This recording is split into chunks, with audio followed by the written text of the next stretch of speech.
Hello सिंधुदुर्गच्या या special एपिसोडमध्ये आपल्या सगळ्यांचं स्वागत. आपल्याला माहिती आहे की हल्ली स्क्रीन टाइम वाढलेला आहे किंवा लोकांच्या मध्ये विसंवाद वाढलेला आहे, चिडचिडेपणा, निद्रानाश असे अनेक विकार की जे काही विशिष्ट वयामध्ये होतात, परंतु ते हल्ली अगदी लहान मुलांपासून सगळ्यांमध्ये दिसत आहेत. तर या सगळ्या गोष्टीवर ज्या पद्धतीने आपल्याला काम करायला पाहिजे, ज्या पद्धतीने विचार करायला पाहिजे आणि ज्या पद्धतीने उपचार करायला पाहिजे, त्या क्षेत्रामध्ये गेली काही वर्षे काम करणाऱ्या रिया मॅडम आपल्या सोबत आहेत. मॅडम, तुमचं खूप खूप स्वागत. नमस्कार. थँक्यू. मला सांगा की सावंतवाडी सारख्या शहरामध्ये ही गोष्ट आपण सुरू करावी किंवा या विषयावर काम करावं असं तुम्हाला का वाटतं? जय. तर पहिलं तर माझं नाव रिया प्रमोद सावंत आणि मी इथे 3 वर्षापासून काउन्सिलिंग करते. पण जसं तुम्ही म्हणालात तसं मला पण स्टार्टिंगला तेवढं म्हणजे नक्की माहिती नव्हतं की सावंतवाडीमध्ये खरंच हे प्रोफेशन तेवढंच चांगलं, म्हणजे त्याचा रिझल्ट येईल की नाही किंवा ते मला करता येईल की नाही. पण विथ टाइम मला लक्षात आलं. म्हणजे पहिलं तर स्टार्ट करतानाच एक हे होतं कन्फ्युजन की ते सावंतवाडीमध्ये करायचंय तर ते कसं होईल. पण मला असं वाटलं की सावंतवाडीत गरज आहे, पण त्या गरजेसाठी लोक उपलब्ध नव्हती. म्हणजे समउपदेशन करणारं किंवा सायकोलॉजी या विषयावर तेवढंसं अवेअरनेस नाही. त्यामुळे मला असं वाटलं की आता सुरुवात करायचीच आहे तर मग सावंतवाडीपासून करूया. कारण मी जेव्हा कॉलेज पण माझं सावंतवाडीत झालं, त्यामुळे म्हणजे जे बॅचलर्सचं कॉलेज होतं, त्यामुळे तेव्हा मला सायकोलॉजीची आवड झाली. तेव्हा हे लक्षात आलं की हा विषयच एवढा नवीन आहे की इथे जास्त तो विषय घेण्यासाठी पण मुलं नसतात किंवा त्यानंतर त्याच्यात एक्सपर्टीज, त्याच्यानंतर पुढचे फॉलोअप स्टडी पण सगळेच करतात असं नाही. आणि त्यामुळेच बेसिक अवेअरनेस नाही आहे ह्याबद्दल, पण गरज तर दिसत होती मला सगळीकडे. तर त्यामुळे मला वाटलं की जर करायचं आहे तर सावंतवाडीतच करायचं. आणि म्हणजे lifestyle if you ask me, तर मला असं वाटतं सावंतवाडीत मला राहायला आवडतं. त्यामुळे मला असं होतं की मला जिथे काम करायचंय तर सावंतवाडीमध्ये करायचंय. आणि दुसरं म्हणजे तेच की सावंतवाडीला गरज आहे ह्या गोष्टीची. आपण जेव्हा या क्षेत्रामध्ये काम करायला सुरुवात केली तेव्हा साधारणपणे अनेकांशी तुमचा संपर्क आला असेल, अनेकांच्या समस्या तुम्ही जाणून घेतल्या असतील. तर या समस्यांमध्ये कुठल्या समस्यांचं प्रमाण जास्त आहे? म्हणजे तसं बघायला गेलं तर सगळ्या प्रकारच्या म्हणजे प्रॉब्लेम्स मी बघितले आहेत. पण मोस्टली कसं असतं, रिलेशनशिप्स किंवा मॅरेज काउन्सिलिंग किंवा चाइल्ड काउन्सिलिंग ह्या गोष्टीमध्ये जास्त केसेस असतात. आणि जसं तुम्ही म्हणालात की सावंतवाडीत सिलेक्ट केलं, तर जेव्हा मी सावंतवाडी ऍक्च्युली निवडत होते तेव्हा मला पण तेवढी खात्री नव्हती की मला कशा पद्धतीचे केसेस भेटतील किंवा खरंच इथे भेटतील की नाही. गरज वाटत होती, पण काय आहे, अवेअरनेस नव्हता. त्यामुळे कशा टाईपचे केसेस भेटतील त्याचं तेवढं मला तेव्हा कॉन्फिडन्स नव्हता. आणि जेव्हा मी सुरुवात केली तेव्हा मग जसे मला क्लायंट्स भेटायला लागले तर माझ्या लक्षात आलं की जास्त करून रिलेशनशिप ह्या विषयावर जास्त म्हणजे काउन्सिलिंगची गरज असते किंवा चाइल्ड काउन्सिलिंग हे एक जास्त प्रमाण आहे. चाइल्ड काउन्सिलिंग पासून आपण सुरुवात करूया की त्यामध्ये साधारणपणे कुठले सगळ्यात जास्त हे जाणवतात? म्हणजे आता चाइल्ड काउन्सिलिंग मध्ये कसं असतं की आता वाढतं जे वय आहे, म्हणजे सुरुवातीपासून एक प्रत्येक माइलस्टोन्स जे काही असतात, डेव्हलपमेंटल माइलस्टोन्स मुलाचे, ते त्याप्रमाणे ते झाले पाहिजे त्या त्या वयाला. आणि प्रत्येक त्या त्या मनानुसार त्या मुलामध्ये जे होणारे बदल असतात किंवा आणखी काही ते शिकत असतात, त्या सगळ्या गोष्टीमध्ये सायकोलॉजी हा मोठा पार्ट आहे.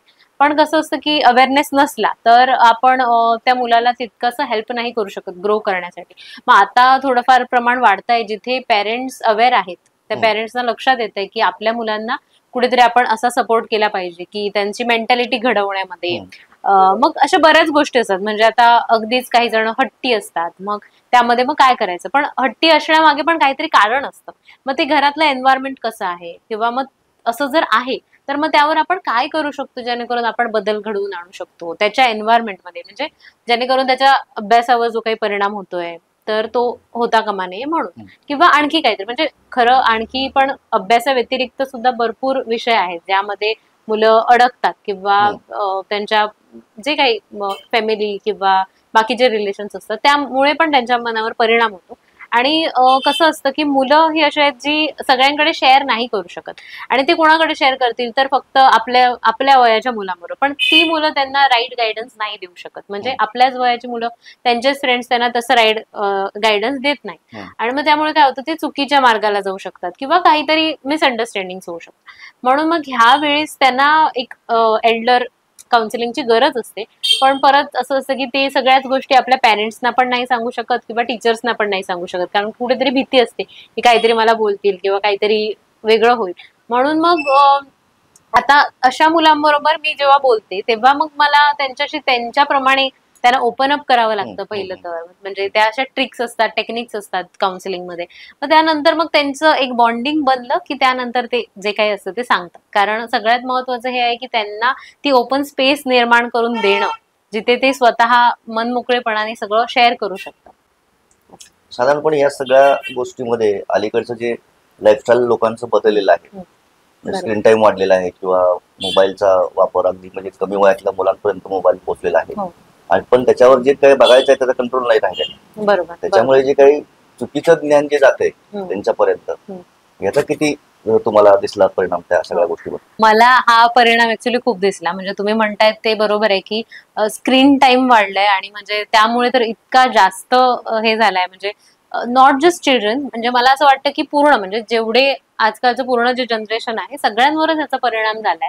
आपल्याला घरी पण दिसतं की म्हणजे प्रत्येक माणसाकडे जो आता स्मार्टफोन आलाय, त्यामुळे everyone is engage in that, आणि असं आपण काहीच नाही करू शकत की आज फोन नाही घेऊ शकत, कारण सगळं काम पण आपल्या फोनमध्येच आहे. आता तुम्ही व्हॉट्सअप शिवाय काहीच चालत नाही. त्यामुळे कसं आहे, पदोपदी मला हे दिसतं. पण आता गेले जे 5-10 वर्ष आहेत त्यामध्ये जो फोनचं प्रमाण वाढलंय, त्याने तर खूप जास्त परिणाम झालाय असं मला वाटतं.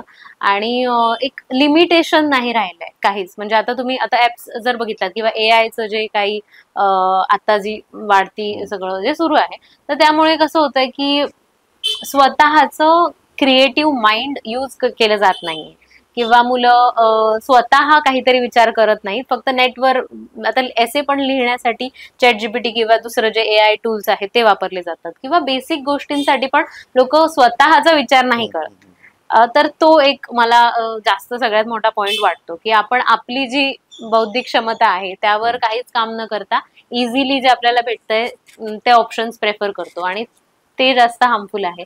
कारण आपलं म्हणजे आम्हाला, इफ यू आस्किंग, माझ्या जनरेशन मध्ये मला असं वाटतं की आम्ही सगळं बघितलंय. म्हणजे आता जिथे आम्हाला फोन नव्हते लहान असताना, पण नंतर मध्ये छोटे फोन आले, त्यानंतर मग आता डेव्हलप म्हणजे फोनची पूर्ण जी काही हे असतं ते आम्ही सगळं बघितलं. त्यामुळे मग तेव्हा मला असं वाटतं की ओके, तेव्हा फोन्स नव्हते म्हणून आम्हाला खूप बऱ्याच गोष्टी डेव्हलप झाल्या. जसं की आत्ताची जी लहान मुलं आहेत, इफ यू सी की 1-2 वर्षाचे मुलं पण एकदम फोन घेऊन बसतात किंवा अगदीच फोनमध्ये पूर्णतः असतात. तर मग त्यामध्ये काय होतं की त्यांचे जे मोटर स्किल्स आहेत जे डेव्हलप झाले पाहिजेत ते होत नाहीत. म्हणजे मग हाताची मुवमेंट म्हणा किंवा डोळ्यांची मुवमेंट म्हणा, बरेच जे काही त्यांचे डेव्हलपमेंटल स्टेजेस आहेत ते पूर्णच होत नाही, कारण त्यांचं माइंड आत्ताच्या प्रेझेंट मोमेंटमध्ये नसतं, ते कोणत्या तरी दुसऱ्या वर्ल्डमध्ये असतं, आणि त्याचा भरपूर वाईट परिणाम होतो. पण तो लक्षात येत नाही पेरेंट्सच्या, किंवा जेव्हा लक्षात येतं तेव्हा लेट झालेला असतो भरपूर. असे जे समस्या घेऊन पालक येतात त्यांना तुम्ही काय सांगता, कशा पद्धतीने मार्गदर्शन करता? म्हणजे पहिलं तर बऱ्याच गोष्टी असतात. इंडिव्हिज्युअली खरं तर काउन्सिलिंग होतं. म्हणजे काय तर प्रत्येक माणसावर डिफरंट उपचार असतो. काउन्सिलिंगची स्पेशालिटी आहे की जरी तो म्हणजे आजार म्हणण्यापेक्षा जे काही प्रॉब्लेम आहे, तर तो प्रॉब्लेम जरी एकसारखा दिसला, जरी तो प्रॉब्लेम आणि 10 जणांमध्ये आहे, तरी प्रत्येक सगळ्या 10 जणांचा तो प्रॉब्लेम वेगळ्या पद्धतीत हँडल करावा लागतो. आता असं का, तर त्यांची जी फॅमिली आहे किंवा त्यांचं बॅकग्राऊंड आहे, त्यांचं सिच्युएशन जी काय आहे त्यावरून हे सगळं ठरतं. मग जेव्हा माझ्याकडे असं कोणतरी येतं तेव्हा एकतर पहिली गोष्ट म्हणजे मी त्यांची हिस्ट्री घेते. म्हणजे टोटल पहिल्या सेशन मध्ये पूर्ण डिटेल्स घेतले जातात की रुटीन पासून सगळं, की त्यांची ओव्हरऑल लाईफस्टाईल कशी आहे, आणि मग त्यानंतर त्या व्यक्तीप्रमाणे तो प्लॅन एक आखला जातो की यामध्ये काय करता येईल. किंवा इथे जर फॉर एक्झाम्पल म्हणजे एक छोटा एक्झाम्पल देते, जर काही जणांचा 6-7 तास स्क्रीन टाइम असेल, तर आम्ही पहिला गोल ठरवतो की ओके, आता आपण तो कमी करून 3 तास करूया. मग ह्यामध्ये तुला काय डिफिकल्टीज येणार, मग काय नेमकं अशा गोष्टी आहेत ज्या आपल्याला इथे चेंज करता येते आणि ह्यामध्ये काय वर्क करतं, तर मी म्हणेन की काहीतरी अल्टरनेटिव्ह गोष्टी देणं. म्हणजे फोन वापरणं जर वापरत असेल कोणतरी आणि फोन नको वापरूस असं मी सांगणं हे सोल्युशन नाहीये. ते त्यांना पण माहितीये की फोन नाही वापरायचा आहे, पण फोन नाही वापरून त्या जागेवर मी काय करू? तर त्याला तो अल्टरनेटिव्ह सुचवून देणं महत्वाचं असतं. म्हणजे खूपदा आता आता म्हणजे मी लहान होते तेव्हा तर आम्ही म्हणजे सगळे चाळीत खेळणं वगैरे असं म्हणजे सगळे खेळणं हे प्रकार असायचा, जो आता नाहीये. सगळेच आता फोनमध्ये असल्यामुळे त्यांच्याकडे काहीतरी ऍक्टिव्हिटी म्हणून नाहीये मुलांकडे. त्यामुळे आपण मुलांना पण डायरेक्ट ब्लेम नाही करू शकत की हं. तुम्ही फोन वापरतायत. मग त्यांना आपण अल्टरनेटिव्ह काय देतोय ते पण गरजेचं आहे. मग तशा पद्धतीत मग पॅरेंट्सना सांगून म्हणा किंवा त्यांच्या एन्व्हायरमेंटमध्ये आपल्याला काय बदल घडवता येतो हे बघून ते करतायत. काय असतात अल्टरनेटिव्ह? अल्टरनेटिव्ह हे पहिले तर फिजिकल गेम्स आहेत आणि म्हणजे जे काही त्यांना आवडेल ते. मग त्यानंतर इव्हन काही जणांना रायटिंग करायला आवडतं, काही जणांना स्टोरी बुक वाचायला आवडतं किंवा काही करायला आवडतं. आता हे डिपेंड करतं एजवर. आता जर लहान मुलं आहेत तर त्यांना लहान मुलांप्रमाणे अल्टरनेटिव्ह दिले जातात. मोठे आहेत तर मोठ्यांसारखे अल्टरनेटिव्ह दिले जातात. ते म्हणजे स्वतःबरोबर वेळ घालवणं. जे आपण स्वतःबरोबर वेळ म्हणजे एकंदरीत आपण काय करतो, फोन घेऊन बसतो किंवा त्यापेक्षा तर म्हणजे कधीतरी आपण बाहेर जातो, फ्रेंड्स बरोबर जातो. पण आपण पूर्णतः स्वतःला वेळ देत नाही, असं मला तरी वाटतं. मी जेवढं ऑब्झर्व्ह केलंय, सगळीजण जास्त दुसऱ्यांचा विचार करतात, पण स्वतःकडे तेवढासा लक्ष देत नाही. तर त्यामध्ये मेडिटेशन एक मोठी गोष्ट आहे, जी करावी. ते अल्टरनेटिव्ह खूप चांगली गोष्ट आहे, की दिवसात 10-15 मिनिटं तरी मेडिटेशन करावं. अशा सगळ्या ह्या गोष्टी आहेत आणि ती त्या व्यक्तीप्रमाणे, त्याच्या आवडी-निवडीप्रमाणे त्या सुचवल्या जातात अल्टरनेटिव्ह. आता ह्याच्यामध्ये एक गोष्ट आहे की हा एक ड्रॉबॅक आहे मुलांच्या मध्ये असलेला, की त्यांचं स्क्रीन टाइम वाढतं आणि ते त्यांच्या हातात मोबाईल असतो. हो. त्यासाठी तुम्ही समुपदेशन करता, पण समुपदेशन एखाद्या चांगल्या गोष्टीसाठी, म्हणजे त्यांनी आपल्या करिअरमध्ये हो. कुठली गोष्ट निवडावी, कशाला प्राधान्य द्यावं, असे केसेस किती असतात? असे पण असतात केसेस आणि त्यामध्ये कसं असतं की त्यांना थोडं कन्फ्युजन असतं की मी आता पुढे काय करू किंवा मी आता नेमकं मला हे आवडतंय पण हे पण आवडतंय पण किंवा मला हे नाही आवडत पण घरातल्यामुळे मला ते घ्यावं लागतंय असं पण असतं. पण मग त्यांना म्हणजे ओव्हरऑल म्हणजे त्यांच्या काउन्सिलिंगच्याच वेळी त्यांच्याशी बोलल्यावर माझ्या लक्षात येतं की नेमकं काय होतंय इथे, की कोणाच्या फोर्स अंडर हे जर कोणतं डिसिजन घेतायत की त्यांना खरंच आवडतंय. आणि आवड म्हणजे कधी कधी असं पण असतं की टेम्पररी आपल्याला काहीतरी गोष्ट आवडते पण ती सस्टेनेबल आहे का, हे सगळं डिस्कशन केलं जातं. आणि असं पण आहे की डिपेंड करतं त्या गोष्टीवर की नेमकं त्यांना काय आवडतंय. आता कधी कधी नवीन ऑप्शन्स पण मी त्यांना सुचवून देऊ शकते की काय हे पण ऑप्शन्स आहेत जे तुला आवडू शकतात, म्हणजे तुमच्या ओव्हरऑल पर्सनॅलिटी वरून हे हे गोष्टी आहेत जे तुम्ही चांगल्या करू शकता. मग अशा पण भरपूर गोष्टी असतात. अच्छा. आता आपण मुख्य विषयाकडे येऊया. पती पत्नीमध्ये कशा पद्धतीनं ते विसंवाद तुम्हाला जाणवतो, किंवा ते त्यातल्या काय केसेस तुमच्याकडे येतात नेमक्या? बरोबर. आपल्याकडे एकतर महिलांना बोलण्याची म्हणजे हो. मला वाटतं फार संधी मिळत नाही, परंपरा हो. म्हणून किंवा संस्कृती म्हणून. हो. पण हो. तरी सुद्धा त्या महिला बोलतात का, आपल्या समस्या सांगतात का तुम्हाला? म्हणजे अशा भरपूर माझ्याकडे केसेस येतात कपल काउन्सिलिंगचे. आणि मला असं वाटतं की म्हणजे मी वयानुसार किंवा मी स्वतः मॅरिड नाहीये त्यामुळे मला खूपदा त्यांना असा प्रश्न पडू शकतो की हिला कसं काय कळेल किंवा आम्हाला मार्गदर्शन करण्यासाठी हिला तर अनुभव नाहीये. अनुभव नाही. पण मला असं वाटतं की मी त्यामध्ये म्हणजे शिक्षण घेतलं आहे ते आहेच, पण तरी मी ऑब्झर्वेशन करते खूप जास्त.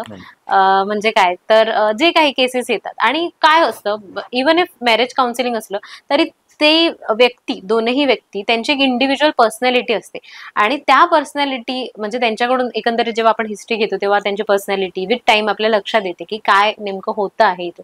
आणि मग त्यामध्ये टेक्निक्स असतात, त्यामध्ये एक म्हणजे त्यांना कम्युनिकेशन कसं केलं पाहिजे, इथे काय चुकतं आहे. तर पहिलं तर जेव्हा ते हिस्ट्री देतात तेव्हाच ते ओव्हरऑल त्यांचा जो काही इश्यू असतो तो डिस्कस करतात आणि मग ते ऐकून आपल्या लक्षात येतं की आयडियली कसं असलं पाहिजे. आणि मग त्यावरून मी त्यांना म्हणजे बऱ्याच गोष्टी सुचवते जे मी म्हणजे एकंदरीत अनुभवल्या आहेत. आणि ऑल्सो असं आहे की आतापर्यंत जेवढे मी सेशन्स घेतलेत कपल काउन्सिलिंगचे ते बऱ्यापैकी मला चांगला रिस्पॉन्ड आलाय, इन द सेन्स की कम्युनिकेशन हाच मोठा प्रॉब्लेम असतो हे मला जाणवलंय. काय होतं की आता जसं तुम्ही म्हणालात की बायकांना जास्त बोलायला भेटत नाही किंवा जे काही असेल, पण आता मॅरेज म्हटलं की दोन जेंडर आले, तर त्यामध्ये दोनही जेंडरचे एक वेगळी पद्धत असते बोलण्याची. म्हणजे मेन हे एका वेगळ्या पद्धतीत त्यांची पद्धत असते बोलण्याची. त्यांना नेहमी लॉजिकल आन्सर्स द्यायचे असतात, किंवा ही गोष्ट जर तू अशी विचारलीस तर ह्याचं हे लॉजिक आहे, तेवढंच सांगितलं की मेन्स त्यांचं कम्युनिकेशन झालं. पण डॉमिनन्स पण असतो वुमन्स, काही जरा. हा हा, डॉमिनन्स तर आहेच, म्हणजे ते व्यक्तीस अपेक्षित म्हणेन. पण त्यामध्ये वुमन्सचं कसं असतं की त्यांना लॉजिकल आन्सर नको असतं. त्यांना असं असतं की माझं ऐकून घे, मी काय सांगते, म्हणजे मला फक्त समजून घे, मला हे हे सांगायचंय, मला आज दिवसभर जे झालंय मला फक्त हे बाहेर काढायचंय, मला तू लॉजिक आन्सर देऊ नको, तर लॉजिक मला पण माहिती असं, म्हणजे ते थोडंसं असतं. पण मग ह्यामध्ये कसं समतोल जो साधणं किंवा कम्युनिकेशन करणं, तर खूपदा असं पण केसेस होतात कपल्समध्ये की त्यांना वेळच नाही भेटत. दिवसभराच्या दगदगीमध्ये ते आपलं आपलं काहीतरी करतात आणि स्वतः त्यांचा जो वेळ असतो तो नसतोच. म्हणजे आणि स्पेशली हे होतं कधी मुलं झाल्यानंतर. मुलांची जेव्हा रिस्पॉन्सिबिलिटी येते तेव्हा ह्या सगळ्या गोष्टी वाढत जातात. खरं तर म्हणजे आय डोंट नो असं का आहे, पण असं इंडियामध्ये लोकांना वाटतं की मुलं झाली की आमचं रिलेशन चांगलं होईल. हा खूप मोठा मिसअंडरस्टँडिंग आहे असं मला वाटतं. उलट मुलं झाल्यावर कॉम्प्लिकेशन्स वाढतात जर आपण तेवढे मॅच्युअर नसू तर. मग मुलं म्हणजे हवीत की नको, किंवा त्यांना आपण कसं सांभाळणार, ही कशी आपण रिस्पॉन्सिबिलिटी डिवाइड करणार, ह्या सगळ्या गोष्टीचं पहिलंच डिस्कशन करत नाहीत आणि त्यामुळे मग ते प्रॉब्लेम्स वाढत जातात. म्हणून मला असं वाटतं पहिलं स्वतः दोघं एकमेकांना वेळ देणं किंवा एकमेकांची सायकोलॉजी समजणं, काय बोलल्यावर कोणाला कसा राग येतो, म्हणजे जे काही असेल ऑब्झर्वेशन मधूनच ह्या गोष्टी शिकल्या जातात. आणि माझं काय काम असेल ह्यामध्ये, तर जे काही त्यांना मिसअंडरस्टँडिंग होत असतील तर हीच गोष्ट, एकच गोष्ट दुसऱ्या पद्धतीत कसं बोलून ती सॉल्व्ह होईल किंवा कम्युनिकेशन कसं आपण सुधारू शकतो, ह्यामध्ये मी त्यांना हेल्प करते. आता याच्यामध्ये पती पत्नीचे जे हे असतात रिलेशन्स असतात, त्याच्यामध्ये अशा काही केसेस तुमच्याकडे आले असतील की पतीचं किंवा पत्नीचं एक्स्ट्रा मॅरिटल अफेअर्स आहेत किंवा काय आहे, त्याच्यामुळे काही त्यांच्या संबंधावर परिणाम होतो, असं असं प्रमाण किती आहे इकडे? भरपूर आहे मी म्हणेन तर. म्हणजे मला एक्सपेक्टेड नव्हतं एवढं आहे. आणि मला असं वाटतं, पर्सनली मला असं वाटतं की म्हणजे आता सायकोलॉजीमध्ये कसं असतं, मी जेव्हा समुपदेशन करते आहे किंवा काउन्सिलिंगचा असा रूल आहे की मी माझ्या विचारांनुसार किंवा माझे जे मॉरल्स आहेत, माझे जे एथिक्स आहेत पर्सनली, ते मध्ये न आणता त्या कपलसाठी बेस्ट काय आहे किंवा त्या कपलसाठी बरोबर काय आहे त्यांच्या ठिकाणी जाऊन विचार त्याप्रमाणे, करावा हा लागेल. हा, एम्पथी म्हणजे त्यांच्या शूज मध्ये जाऊन आपल्याला तिथे विचार करायचा असतो. तर मग इथे माझे जे काही विचार असतील ते मला खूप साईडलाईन करावे लागतात. म्हणजे जे काही मला वाटत असेल हेच बरोबर आहे, हेच चुकीचं आहे, हे सगळं काहीच काम करत नाही. तिथे त्या व्यक्तीसाठी किंवा त्यांच्या सिच्युएशनसाठी काय बेस्ट आहे त्या सोल्युशन काढावं लागतं. आता पण मला विचाराल तर अफेअर्स किंवा ही काही जी काही सध्या वाढत चालणारी गोष्ट आहे, मला असं वाटतं की लग्नामध्ये त्याचं काही स्थान नाही. म्हणजे मला असं वाटतं, कारण आता मॅरेज टिकवण्यासाठी किंवा लग्न जे काही असेल, कम्युनिकेशन आपण करू शकतो, आपण बाकीच्या गोष्टी बिल्डअप करू शकतो, पण जर लॉयल्टी हा मेजर फॅक्टर आहे, तर लॉयल्टीच जर नसेल तर बाकीच्या फॅक्टर्सवर काम करणं आय डोंट थिंक त्यात काही पॉइंट आहे. कारण ती एक अशी गोष्ट आहे जी, म्हणजे आपण जर आता कोणतं तरी डिसिजन घ्यायचं झालं किंवा जर कपलला कोणत्या तरी गोष्टीवर डिसिजन घ्यायचं असेल, तर त्यांनी एक मेजरमेंट काहीतरी असलं पाहिजे की ओके, ह्या गोष्टी आहेत ज्या मी टॉलरेट करेन, ह्या गोष्टी आहेत ज्या मी टॉलरेट नाही करणार, असं. म्हणजे ह्या गोष्टी आहेत ज्या मला खटकत आहेत, पण ह्यावर तरी पण आम्ही दोघं मिळून काम करू. पण अफेअर्स वगैरे अशा गोष्टी असतात ज्यावर तुम्ही काय काम करणार, म्हणजे त्या अशा आहेत की अनएक्सेप्टेबल गोष्टी आहेत. म्हणजे पण काही जणांसाठी ते एक्सेप्टेबल असतात. सो तिथे मी माझा पॉइंट ऑफ व्ह्यू नाही आणता येत मला. तिथे त्यांच्यासाठी परफेक्ट काय असेल गोष्ट, अशा पद्धतीत त्यांना काउन्सिल करावं लागतं. त्याच्यामध्ये साधारणपणे एक्स्ट्रा मॅरिटल अफेअर्स मुळे विवाह म्हणजे तुटणं किंवा घटस्फोट होणं वगैरे असं प्रमाण साधारण काय आहे? प्रमाण म्हणण्यापेक्षा मला असं वाटतं की म्हणजे अफेअर्स होण्यामागे पण काहीतरी कारण असतं. जसं की म्हणजे त्यांचं जे काही ओव्हरऑल मॅरेज आहे त्यामध्येच कम्युनिकेशन न होणं. मला असं वाटतं की एकाच अम्ब्रेलामध्ये आपल्याला नाहीच म्हणजे कोणतीच गोष्ट पकडता येत नाही. खूपदा कसं होतं की लग्न आधी पण त्यांचे काहीतरी असू शकतं आणि मग त्यामुळे नंतर इश्यूज होतात. म्हणजे अरेंज मॅरेज मध्ये हे इश्यूज हल्ली तर बघितले जातात. ते म्हणजे काहीच आपल्याला बॅकग्राऊंड हिस्ट्री माहित नसते, पण जस्ट बिकॉज पेरेंट्सना हवंय लग्न केलं जातं किंवा मग त्यामुळे ते इश्यूज होतात. म्हणजे बेसिक काय आहे की अंडरस्टँडिंग नाहीये किंवा बेसिक एथिक्स लोक फॉलो करत नाहीत. म्हणजे जसं मी म्हटलं, लॉयल्टी हा सगळ्यात बेसिक एथिक आहे जो पाळला जावा प्रत्येक माणसाकडून, पण तो होत नाही. मग आता तिथे आपण काय करू शकतो, इंडिव्हिज्युअलीच त्यांना समजवू शकतो. म्हणजे हे अशा गोष्टी आहेत ज्या ते लहानपणापासून त्यांच्याबरोबर ज्या काही गोष्टी घडल्या आहेत त्यानंतर ऍज अ पर्सन ते जे घडत जातात त्यावर सगळं हे डिपेंड करतं की ते नंतर कसे वागतात किंवा आपल्या पार्टनर बरोबर कसे वागतात वगैरे. म्हणजे या सगळ्या चर्चेतून एक गोष्ट लक्षात आली की आपल्याला की केवळ समस्येवर समुपदेशन हा किंवा सायकोलॉजिकल थिंकिंग करणं हा उपाय नाही, तर आपल्याला एखादी चांगली गोष्ट करायची असेल तरी सुद्धा, एखाद्या समस्येमधून बाहेर पडायचं असेल तरी सुद्धा आपल्याला ह्या गोष्टीचा वापर करावा लागेल. म्हणजे कसं असतं की लोकांची मानसिकता असते की मी सायकोलॉजिस्टकडे जातोय म्हटल्यानंतर माझ्यामध्ये काय प्रॉब्लेम आहे का, ह्या सगळ्या गोष्टी सगळ्या त्यांनी त्या समजून घेतल्या पाहिजेत, असं एक असतं. मला वाटतं की या क्षेत्रामध्ये भरपूर मोठे मोठे संशोधक होऊन गेले, सिगमंड फ्रायड पासून सगळ्या गोष्टी मोठे मोठे शास्त्रज्ञ आहेत. तर तुमचा आदर्श कोण आहे?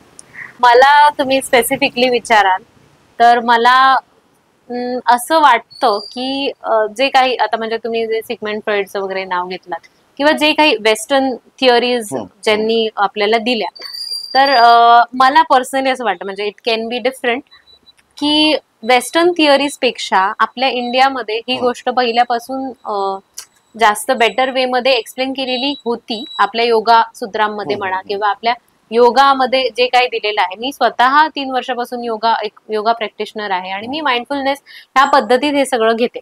तर मला असं वाटतं की ऑलरेडी इंडियामध्ये भरपूर ह्या सगळ्या गोष्टी होत्या, आपल्या कल्चरमध्ये ह्या सगळ्या गोष्टी आहेत, पण त्या हरवल्या आणि ते मग वेस्टर्न आयडिओलॉजीसनी त्यावर मार्केटिंग केलं आणि हे सायकोलॉजी किंवा हे सगळं तयार केलं.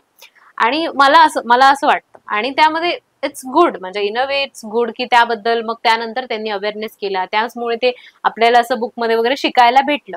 पण त्या आयडिओलॉजीज ऑलरेडी आपल्याकडे बेटर वे मध्ये आहेत. म्हणजे काय तर स्वतःला आपण कसं, म्हणजे आपलं माइंड बॉडी बॅलन्स करणं हे योगामध्ये येतं. किंवा आता जर डिसिजन मेकिंग किंवा कॉन्शियसनेस आपण जे म्हणतो, म्हणजे काय तर कॉन्शियसली तुम्ही कसा विचार केला पाहिजे हे एक विशिष्ट पद्धतीत पहिल्यापासून एक कल्चरमध्ये आपल्या इंडियन होतं. पण जसं मी म्हटलं ते हरवत गेलं. त्यामुळे मला तुम्ही विचाराल तर मला पर्सनली असं आयडियलाइज नाही करता येत, म्हणजे वेस्टर्न थिअरीज मधून स्पेसिफिकली, कारण मी ते असं बघते की I feel consciousness is more important. आणि मग जे काही कॉन्शियसनेस कडे घेऊन जाणारी कोणती पण गोष्ट ती माझ्यासाठी आयडियलाइज आहे. साधारणपणे जसं आपल्या खेडेगावामध्ये एक पार असायचं, त्या पारावर रात्री लोक बसायचे शेतातलं काम करून आणि तिथे आपली सुखदुःख मांडायचे. त्याच्या महिला गावच्या नदीवर वड्यावर जेव्हा धुवायला जायच्या, धुणं धुवायला जायच्या, तेव्हा ते एकमेकाशी सुखदुःख आपले हे करायचे. मला वाटतं हा सगळ्यात जास्त चांगलं काउन्सिलिंग होतं त्या काळात. आज ते बंद झाल्यामुळं आपल्याला थोडंसं हे प्रॉब्लेम सगळे दिसत आहेत. बरोबर नाही ते आहेच की काउन्सिलिंग म्हणण्यापेक्षा म्हणजे त्यांचं शेअरिंग एकदम ते मन मोकळेपणाने कोणतरी असायचं त्यांच्याकडे जिथे ते व्यक्त करू शकतात. माझ्याकडे पण आता खूपदा असं होतं की काउन्सिलिंग म्हणण्यापेक्षा शेअर करण्यासाठी पण येणारी लोक आहेत. म्हणजे काय की त्यांना कोण शेअर करायला त्यांच्याकडे नाही. म्हणजे जेव्हा त्यांना वाटत असतं की मला आता बोलायचंय, मला मांडायचंय, मला काय वाटतं, पण ते ऐकून घेणारी व्यक्ती नसते त्यांच्याकडे. मग तेव्हा त्यांना ही गरज असते की मला शेअर करायचंय आणि माझा हा पॉइंट ऑफ व्ह्यू आहे, तर तुला काय वाटतं, किंवा इथे आपल्याला कसा बेटर पर्स्पेक्टिव्ह कसा घेता येईल किंवा आणि काय विचार करता येईल असं वगैरे करणारी पण लोक. मग तुम्ही म्हणतात ते बरोबर आहे की आता तेवढंच इंटरेक्शन राहिलंच नाहीये. सगळी आपापल्या कामामध्ये असतात किंवा एकतर फोन भेटल्यामुळे असं ह्युमन टू ह्युमन इंटरॅक्शन खूप कमी झालंय. त्यामुळे हे प्रमाण जास्त वाढलं. आपण आता शेवटाकडे येऊया.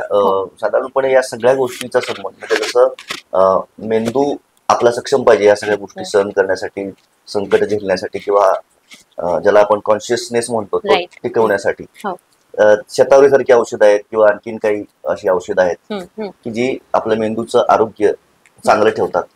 तशी या सगळ्या गोष्टीपासून एक काय म्हणतो आपण त्याला, आपलं आरोग्य चांगलं करण्यासाठी काय आहार असावा किंवा आहार हा फार महत्वाचा घटक आहे. त्यामुळे काय तुमच्या दृष्टीने काय आयडिओलॉजिकल असा आहार असावा? मी तुम्हाला सांगते, म्हणजे मी स्वतः आता जसं मी म्हणाले 3 वर्षापासून योगामध्ये वगैरे आहे. तर त्यातले म्हणजे आता 1.5 वर्षापूर्वी, म्हणजे आय थिंक 2 वर्ष होतील, मी ईशा योगा सेंटर तुम्हाला माहिती असेल, ईशा फाउंडेशन कोइंबतूर, तिथे मी वर्षभर होते. मी तिकडच्या स्कूलमध्ये शिकवायचे आणि तिथे आश्रम मध्येच होते वर्षभर. आणि म्हणजे तिथे त्यांचं व्हॉलेंटिअरिंग वगैरे सगळं करून आणि मी तिथे ऍडव्हान्स योगा शिकले.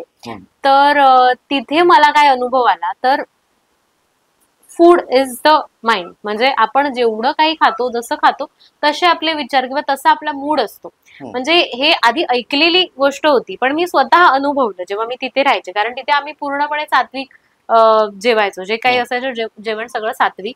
आणि त्याआधी मला विचाराल तर मी एकदम म्हणजे नॉनव्हेज खाणं म्हणा किंवा ओनियन, गार्लिक हे सगळं मला आवडीचे एकदम विषय. मग पण तिथे गेल्यानंतर तिथे गार्लिक, ओनियन वगैरे काही नाही. पण मला तेव्हा वाटायचं की का नाही, म्हणजे ह्यामध्ये असं काय असतं वगैरे.